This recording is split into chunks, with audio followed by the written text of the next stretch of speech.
Hey, good afternoon to you. 406 now, News Talk 105.9 WMAL. We're making sense of this news. Coming up, Doug Blair joins us at 5 o'clock. We'll talk to him about the latest survey data, including some more polling out of the Commonwealth of Virginia. What's going on there? And why is Donald Trump doing one of his last rallies there? I think you know the answer. You can join us, 888-630-9625, 888-630-WMAL. Yes, if President Trump is feeling good enough about his chances that he's going to be making an appearance in Virginia this weekend, more on that coming up, then he might actually win this thing. I don't know. We'll see. But if he does, how's the left going to handle it? Will it be quiet contemplation? What should we change next time? You know, maybe we can figure out a way to better appeal to voters. Let's think more sincerely about their needs. Or will it be something totally, radically, ridiculously different? Let's talk to Reagan Reese about that. She's the White House correspondent for the Daily Caller. She's been digging in on the answers to these questions. Reagan, good to have you with us. Hey, Vince. Thanks for having me. Okay, so if President Trump is able to pull this off again, how does the left react? What do we know? Yeah, well, it's actually perfect because I just read a piece in the Washington Post where they just spoke to some Harris and Trump supporters, and they admit that the Harris supporters that they spoke to, had more extreme reactions on what they would do if Trump wins this election, which I think pairs perfectly with our reporting this morning that talks to a variety of political experts about what could happen if Trump wins. And that touches on protests, lawfare. What's his Secret Service going to have to look like? What's the media meltdown going to be?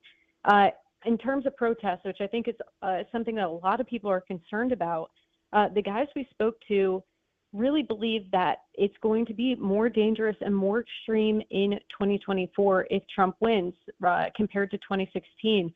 I think their reasoning is quite perfect. In 2016, they argued that Americans were not ready for a Trump win. They did not expect it to happen. And so, there were protests, but not as widespread as you would see in 2024, where it's a very real possibility that Donald Trump could be in the White House again. Not to mention, the country's been steeped in anti-Trumpism for the last 8 years. The media has claimed that this guy is Hitler, he's fascist, he's a threat to democracy. And all of that has kind of made this really charged political environment going into 2024. And so, for that reason, most prominently, the experts we spoke to are really expecting a super extreme reaction if Trump wins on November 5th. Right. So we've seen 2 assassination attempts that we're aware of this year on President Trump already during this campaign. You mentioned what the Secret Service posture. One has to wonder, should he become president-elect again, are they going to change anything? Are they going to up the ante in terms of the types of robust protection you would have to give a guy who's under such constant threat like Donald Trump?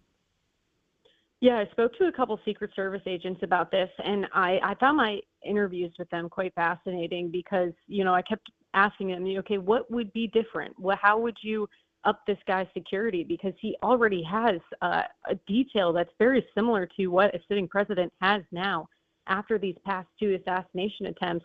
And they really said to me, Reagan, we'd love to be having those conversations about how you can up this. But the problem is that the Secret Service isn't even there yet. They are, lacking in manpower. They're lacking in competence. They're 10 years behind on where they should be technologically. There's concerns about them even being able to work a drone. That's something that I'm pretty sure my brother was able to do when he was 13 years old, and they're still reading handbooks and have 30 minutes of training at certain rallies while protecting the president. And so I think that's quite alarming that, they can't even be in a position to discuss how you would beef up the president's detail because they don't even think that's a conversation that could be had right now. Amazing. In other words, like if this needs help, Congress should do this on an emergency basis right now.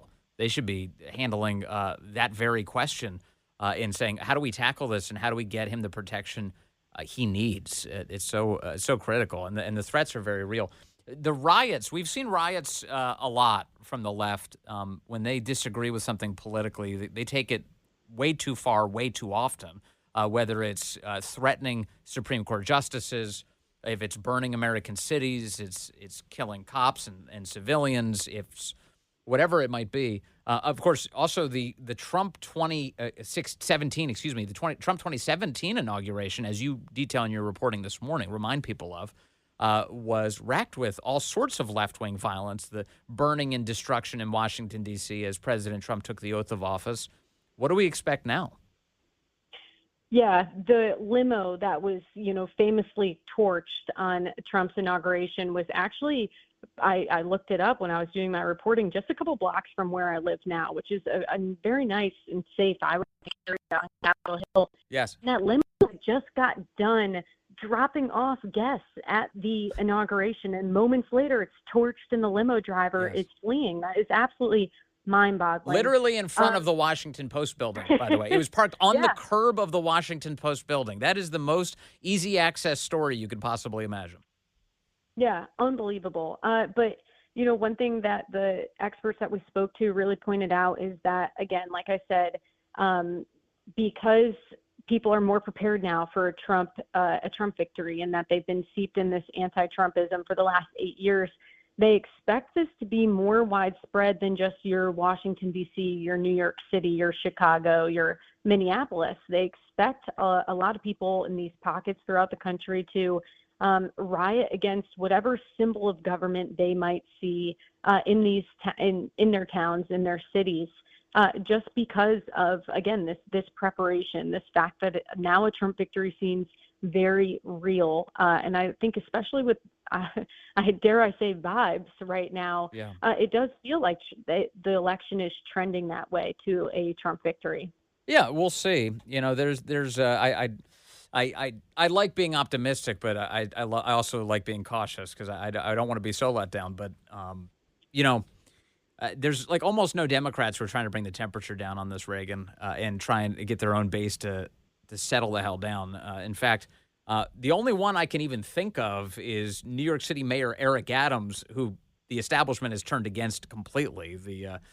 Joe Biden, Kamala Harris are trying to destroy this guy. He was asked yesterday, do you believe that President Trump is a fascist? Here's Eric Adams saying no, and everybody needs to settle down. Hi, Mr. Mayor. I wondered if I could ask you about any communications you've been having with the Trump campaign about this rally or otherwise, and if you believe, as others have said, that the former president is a fascist. I have been had those terms hurled at me by some political leaders in the city, using terms like Hitler and Fascist. My answer is no. I know what Hitler has done, and I know what a fascist regime looks like. I think, as I've called over and over again, that the level of conversation, I think we could all dial down the temperature. And I've heard people say that the former president should not be able to have a rally in Madison Square Garden. I strongly disagree. This is America. This is New York. And I think it's important that we allow individuals to exercise their right to get their message clear to New Yorkers. And our job as a city and as a police department is to make sure they could do that in a peaceful way. All right, so there you hear Eric Adams say, look, we just need to dial down the temperature here. We can't be calling Trump a fascist. That's ridiculous. Have you heard other Democrats say that? Wow, I just listened to that clip and I'm like, wow, Vice President Kamala Harris is the hardest hit there. In my piece, in my reporting, we touch on Congressman talking about, which I think plays into this, talking about how if the election is not fair and secure, that he's not sure if he's going to certify the election. Sorry, you broke up when you said his name. I think you meant Jamie Raskin. Is that what you said? Yes. Okay, yes. Good. In my piece, which I think plays into this, he talked about how he wouldn't, he's unsure if he would certify the election if he felt like it wasn't fair and secure. And I think that plays into the same kind of dangerous rhetoric of calling Trump this fascist and this threat to democracy. I think that elevates the temperature because it kind of lays the groundwork that I, again, spoke to these experts about for, widespread unrest across the country. And so, it's really hard to think of examples of other Democrats who are looking to turn the temperature down. And, if you're looking for some Democrats to do that, the first place to look is not the White House. No, they're not. They're not doing that at all. In fact, in the wake of these assassination attempts, they've offered some sort of mealy-mouthed statements on the subject, and then instantly went back to demonizing Trump in some of the most vile possible ways. This includes this past week, and the DNC projecting messages about Trump and Hitler onto the side of Madison Square Garden last night. What they're doing right now is escalating all of this rhetoric to assassination attempt levels. And you're saying these people are not trying to bring stability to the country. And so you've kind of run down the list here, Reagan. You talk about the concern about rioting. I know a lot of people are concerned about that, about the efforts by people like Jamie Raskin to say we're not even going to let him become president if the people decide that they prefer him. What about the legal battles that are likely to ensue in the wake of the election, especially if Trump wins and the left wants to make claims that it was stolen? What are we expecting there? Yeah. One thing that is important to note in all of this when we talk about election integrity, I've heard this from Trump allies. I've heard this from the Trump campaign themselves. And I've done a lot of reporting on this, so I tend to believe them that what happened in 2020 on the election integrity front is not going to happen again in 2024, that the RNC is far more beefed up and prepared this time in 2024. And I think that's an accurate assessment of the situation. But still, our experts are really expecting to see, lawsuits on the basis of voter suppression. And so, that's something that the Democrats have leaned heavily on over the past couple of years. And so what that can look like is challenging places where there is voter ID requirements that might, what the Democrats say, they say that turns away people from voting, or in situations that we're already seeing with the DOJ suing Virginia and Alabama over the purging of their voter rolls. Those were situations that were pointed out to me that you can kind of see the preparation, the groundwork for Democrats to claim voter suppression in the 2024 election. So they're already gearing up to claim that the election was fraudulent, making scurrilous claims of voter suppression in an environment where in places like Georgia, which Joe Biden said was Jim Crow 2.0, makes Jim Crow look like Jim Eagle. You have black turnout at record levels now over the course of subsequent elections. ID cards widely preferred. There was a survey done this past week. Corey, where was that? Do you remember that survey? There was an a survey done this past week. I think it was Gallup asking people, do they think we need IDs for elections? It was like 86% support. It was massive, massive across races, genders, ages. Everybody supports it because it's common sense. So the left is gearing up to claim that votes were suppressed, and that's how Trump won. Yep, that's exactly it. And yeah, on the point where voter ID actually kind of helps turnout, it makes people, a lot of these things help people feel more secure in the election process. That plays right into key demographics that Republicans are trying to turn out. So hunters and gun owners, for example, one of the reasons why they don't turn out to the polls is because they're nervous about the security of the election, that they feel like their vote might be stolen or it might be rigged. And so in situations where they do have these precautions in place, I think that only helps conservatives, especially as we know that these groups are worried about such things. Yeah. And even more so, I think that, I've spoken to former RNC officials who have told me that they really think that what they've done with the poll watchers and having lawyers on call in these different states who are really familiar with the state laws and can kind of call out BS as it happens and be ready to file these lawsuits are something that's really going to benefit this time around. And these are people who I think are pretty sober-minded about these things and, maybe not particularly flattering when talking to the RNC. And so I think that's definitely something to be watched that might be Yeah. beneficial to conservatives this time around. It would be a big deal if they can make sure that people have credibility, believe these elections. That, by the way, that survey was Gallup. It was released on Thursday of last week. 84% of respondents say they favor photo ID. 83% support providing proof of citizenship when registering to vote for the first time. That would be the SAVE Act. That's what House Republicans were advancing. The rest of the respondents, they favor stealing elections. Hey, thank you so much. Reagan Reese, really appreciate your time today, as always. Oh, this is good. I might have to come back to this story. Daily Mail reporting this hour. Kamala Harris's VP choice, Tim Walz, had a secret fling with the daughter of a top Chinese communist official during a teaching stint in China. Tim Walz has his own fang. Who could have seen that coming? What a fun story. All right, we'll take a closer look at that coming up. Let's see here. Steve is calling in from Fairfax, line 1. Hello, Steve. Hey, Vince, how you doing today? I'm doing well, Steve. What's on your mind? Hey, I'm glad to hear some positive polling for Trump, but I hope nobody's spiking the football here in Virginia yet. Yeah. I just spent 2 hours handing out sample ballots in Springfield, and the libtards are outnumbering us 10-1 there.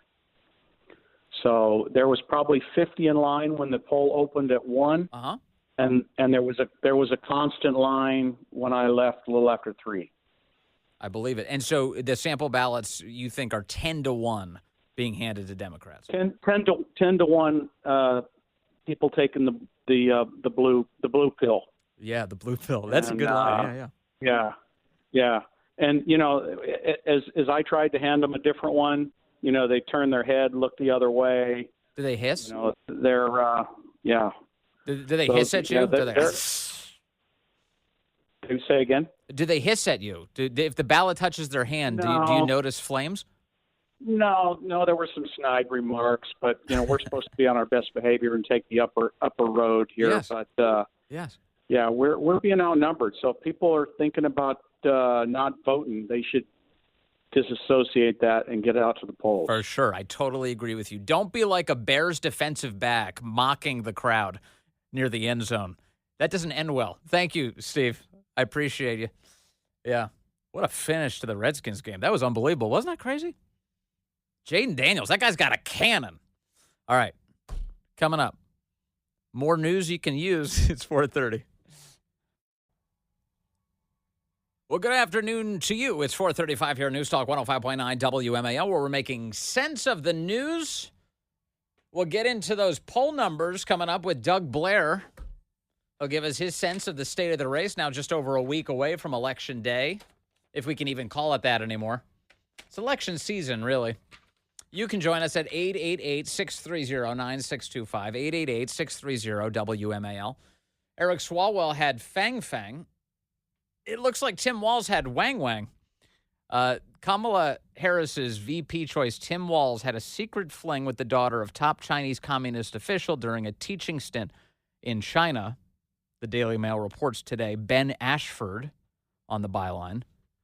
And why is it that the Daily Mail is breaking all of the most interesting stories on the campaign? They're breaking so many good stories. We just had the reporter on last week, one of the Daily Mail reporters last week. What's his name? Josh Boswell? Yeah, Josh Boswell. He was great. If you missed that, please check the podcast. He was talking to us about Doug Emhoff slapping women around and his history of abuse. And he's even got the woman talking to him, and he's got all of the records of their relationship, and he published a bunch of them showing that he's not making it up. It's real. The actual relationship was real, and she alleges that she was physically abused by who we now know as Thug Emhoff. That's a great story. Why is it the Daily Mail? The only place that's really doing that. Daily Mail additionally says today, Tim Walz had a secret fling with the daughter of a high-ranking communist official during his 1989 teaching stint in China. DailyMail.com can exclusively reveal. Jenna Wang, 59, claims the VP hopeful showered her with gifts and seduced her at his Pokey staff accommodation at number 1 high school in Foshan, Guangdong province. Everything about that sentence was bizarre, wasn't it? Thank you. Corey's applauding me for making it through. But pokey staff accommodation. That's not a normal adjective you would hear. And the name of the high school was Number One High School. The communists don't put a lot of thought into this. They pick that's number one. That's number two. Nothing else. The lovers could not risk holding hands or showing affection in public because Wang's dad was a high-ranking figure in the Chinese Communist Party who would disown her for fraternizing with a Westerner. Well, I would disown my kid, too, if she ended up with Tim Walz.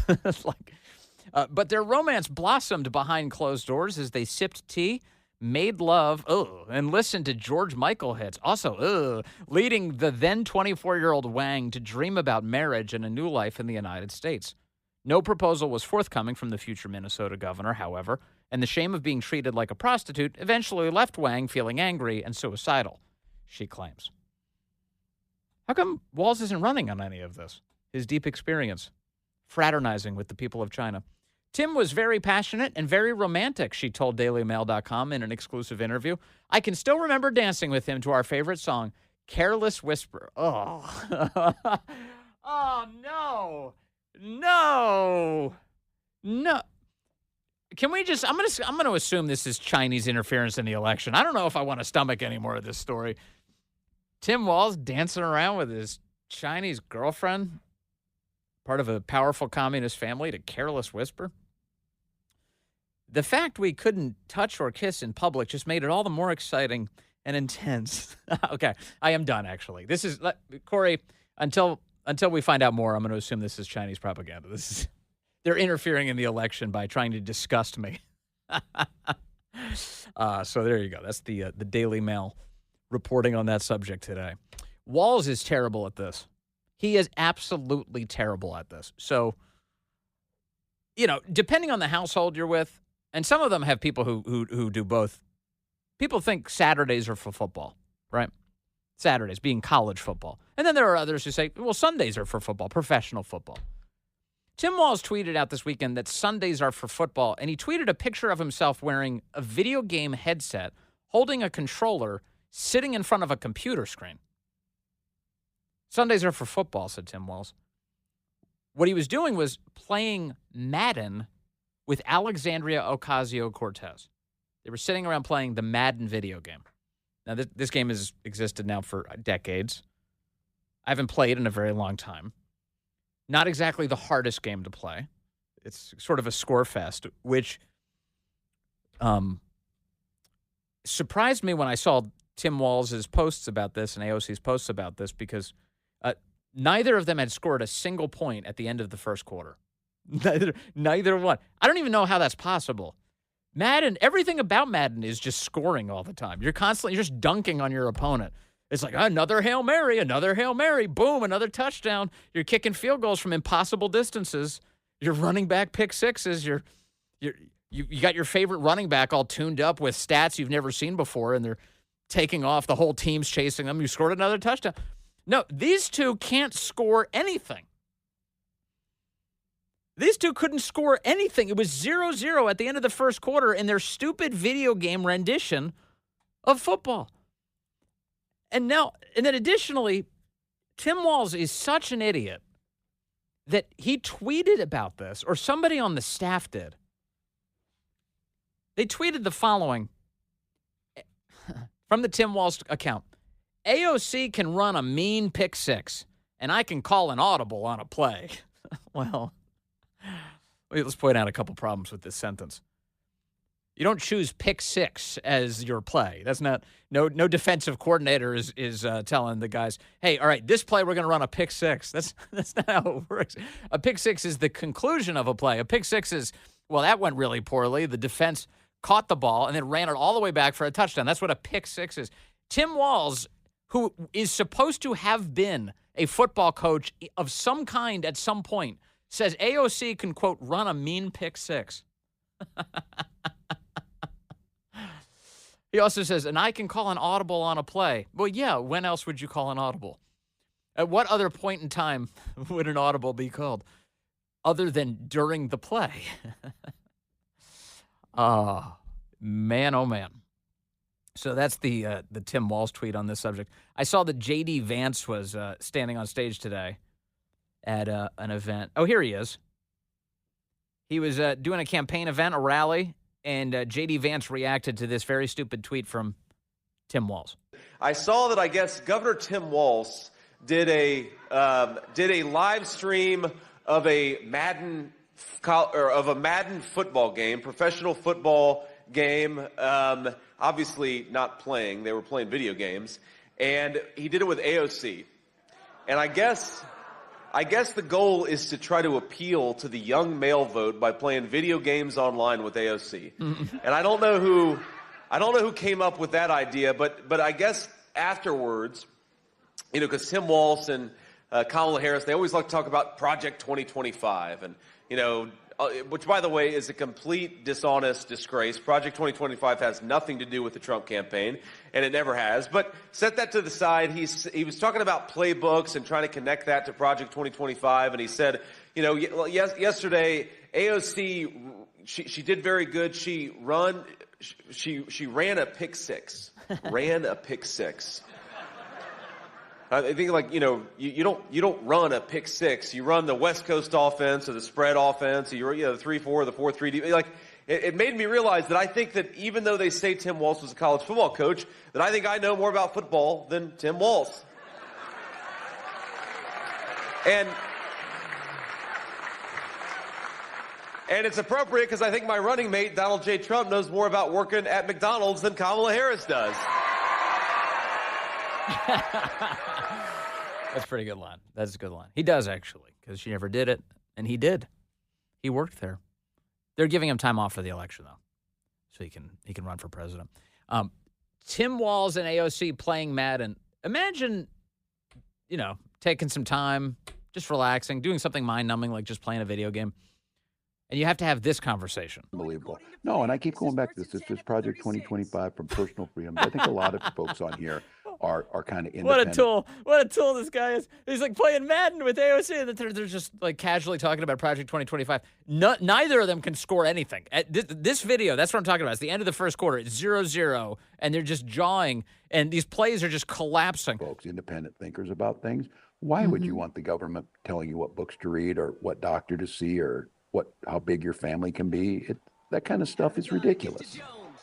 These are the people who ban To Kill a Mockingbird and name your classic. The left wants to ban it, Huckleberry Finn. And so I think you talk about football planning, it's the same way. If you're going to draw up a playbook in football, you're going to use it. Those guys drew up a playbook. Yeah, like a pick six play. AOC, you're so good at drawing up pick sixes. And it's Project 2025. And they put millions of dollars into Project 2025. You don't spend millions of dollars without planning to use it. Oh, God, no. And it's all these people around him. And J.D. Vance said, I don't know anything about it. He wrote the foreword of the book of The Architect. What? So if you're wondering how they got so crazy, these are the kinds of conversations that they have amongst themselves when they think no one is watching. I know they were live streaming, but they thought no one was watching. Kamala Harris was with Gretchen Whitmer hanging out. Gretchen and Cam, they were sitting at a bar. They had a half dozen microphones, boom microphones, hanging over their heads. And Kamala Harris said this weekend what sounded like an actual admission, like, hey, men aren't really supporting my campaign. And then she looks up. I don't know how she missed all of these microphones. She looks up and she says, oh, there are microphones here. This is a well-oiled machine, this campaign. Yeah. Oh, we have microphones in here. Hard to hear that beginning part. We need to move ground among men, she said. And then she looks up and she goes, oh, we have microphones. Oh, we have microphones in here. Listening to everything. Oh, I didn't realize that. Okay. Yeah. So, well, you'll now bleep you tell my us. F words. We just told all the family secrets. That's Kamala cursing. Which is fine. Anyway, she's at a bar. She's at a bar. She says we need to move ground among men because men aren't apparently going for AOC and Tim Walz playing Madden together and talking about made-up stories. For some reason, that's not wildly appealing to male voters. Holy cow. All right, let me see here. I've got I've got a call coming in right now. Scott is calling in from Castleton right here on line 2. Hello, Scott. You're on the Vince Coglianese Show. Hey, Vince. How you doing? Thanks for taking my call. Yeah. You know how, like, when you guys have difficult stories you're going to cover and you maybe cover the little one's ears or, you give us a little bit of warning? You needed to give us a little warning on that Tim Walz bit. I spit out my drink in my car and had to pull over. Careless Whisper is the George Michael song. This is Tim Walz and Wang Wang way back in the 90s. I'm sorry, Scott. If I've got to think about it, you've got to think about it. Unbelievable. I'll never be able to listen to that song again the same way. It's almost too good. Scott, it's too good to be true. That's why I'm wondering right now. I am wondering. I'm like, this has got to be Chinese election interference or something. Although it's believable. Scott, thank you very much. Careless Whisper. Oh my gosh. Corey, that's the song that the saxophone dude was playing in Yachtly Crew when I went when we went last week with Larry O'Connor. And was it last week? All the time runs together. It may have been 2 weeks ago. I have no idea anymore. But yeah, it was 2 weeks? Yeah, we went to the Yachtly Crew concert at the Birchmere and love the Birchmere. Love the Free Speech Forum each year. News when we have it on when the next one will be. But the saxophone dude played that song, which was great. And he ran around the room and he would stand on everyone's table. He would like jump on top of a different table and just blast, this part.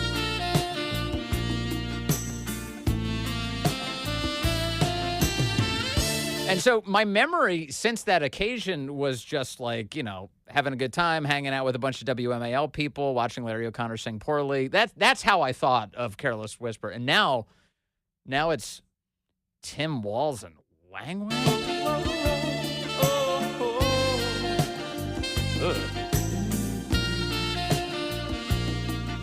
Kamala and Tim Walz are ruining everything. It's 4:50 now. All right. Line 5 is where we find Naresh in Reston. Naresh, you're on the Vince Coglianese Show. No, you're not. Naresh. Hey, are you there? There you go, Naresh. Hello. I'm here. Can you hear me? I hear you great, Naresh. Go for it. Hey, Vince. Hi there. Hey, that whole clip with her in the pub and all that stuff. I mean, we just got suckered into that. What's that? That was. Hold on. 1 second. Hey, can you hear me better now? Sorry about that. Yeah, I hear you. Good. Go ahead. Yeah, that was all made up. That was all put on to show that she goes to bars and drinks and just being just another another guy at the bar and stuff like that. I mean, that was just made up. So you will just show something like that, like you just told, you just showed, because Trump doesn't drink and stuff like that. Oh, so you're saying that my interpretation of events, where she says we need to move ground among men, that I was played because this was a staged event, and that was the message she wanted to get to me. Exactly, and exactly, and her with Gretchen and her with a cup of beer and stuff like that. Yeah. Like she. So she was not filmed and stuff like that. That was all made up. No. I know. So I'll tell you precisely what happened. I think you're right about 90% of how you're assessing this. Obviously, they go to a bar to pretend like this is Kamala Harris's natural habitat. Yes, of course, I hang out at bars and I drink beer. If you watch the way she tried to sip the beer, it is absurd. She puts it up to her lips. She let the foam touch her top lip, and she didn't ingest a thing, and then she puts it back on the counter. You're totally right. It's contrived, of course, obviously. But this riff at the beginning where she says, we need to move ground among men, at a very difficult-to-hear but distinguishable level, and then looks up and goes, oh, there's microphones here, that's her own stupidity, Naresh. I know on that part the wool's not being pulled, because it's just a stupid thing to say. And there she is being like, we need to move ground among men. And then she's like, oh, by drinking beers. Hey, I love beer. So I think you're mostly right about it. But that last part, no. the move ground among men. She doesn't know what she's doing. That's the moral of that story. She doesn't know what she's doing. So she shouldn't be president. She's been a terrible vice president. In fact, President Trump's got a new ad out on this subject, and he uses the phrase, "It's time to turn the page." He's right about that. Hold on. Doug Blair's ahead with the polling.